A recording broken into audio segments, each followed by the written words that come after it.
The following program contains mature subject matter. Viewer discretion is advised. As we further examine gender identity and debate whether kids are transitioning too soon, once again, we're joined by a gender reassignment surgeon, Dr. Marci Bowers, and neuroscientist, Dr. Deborah So. Dr. Bowers, don't you have concerns about the reports that kids as young as 12 are crowdfunding for cross-sex hormones?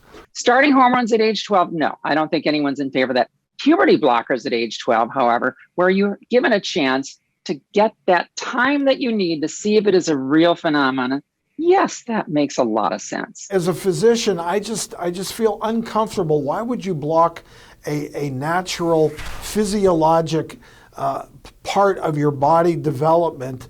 Let it play out. Purposely stopping puberty, to me, just doesn't make sense physiologically. Yeah, that's a good point, Dr. O. And I think the answer lies at the intersection between what's the emotional and psychological harm that's being done to your child who's having this gender dysphoria and is really struggling figuring it out versus what are we doing from a biology standpoint with these hormones being interjected into their bodies at that pivotal age where they're about to get the surge. Dr. So, let's bring you back into this. What is your take on transitioning with hormones at a young age? As a former scientist, I operate based on the data. We do not have long-term data for this intervention in this population. We do have data to suggest that there are some differences associated with puberty blockers, including less bone density. In one study, it showed that there was reduced spatial memory. And this does not alleviate symptoms of gender dysphoria, does not improve psychological functioning in these children.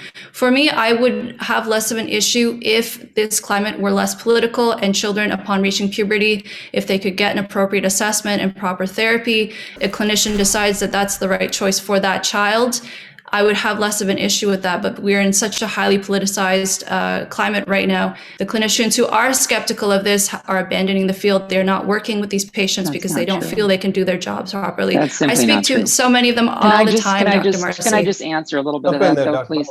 Puberty blockers have been used safely since the 1970s. This is not a new thing. There is a condition where someone goes through children with gender dysphoria, though, and it can be.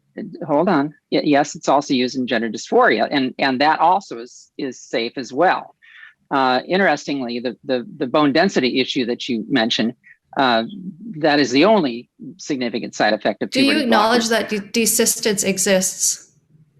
So desistance is when a child no longer feels gender dysphoric. We all know that desistance exists, but this is again the role of mental health therapy. If you can narrow the subset of individuals to those who truly feel that they are of the other gender, which is exactly how therapy proceeds, the persisters then have a reasonably high, extremely high chance that there will never be regret or detransition.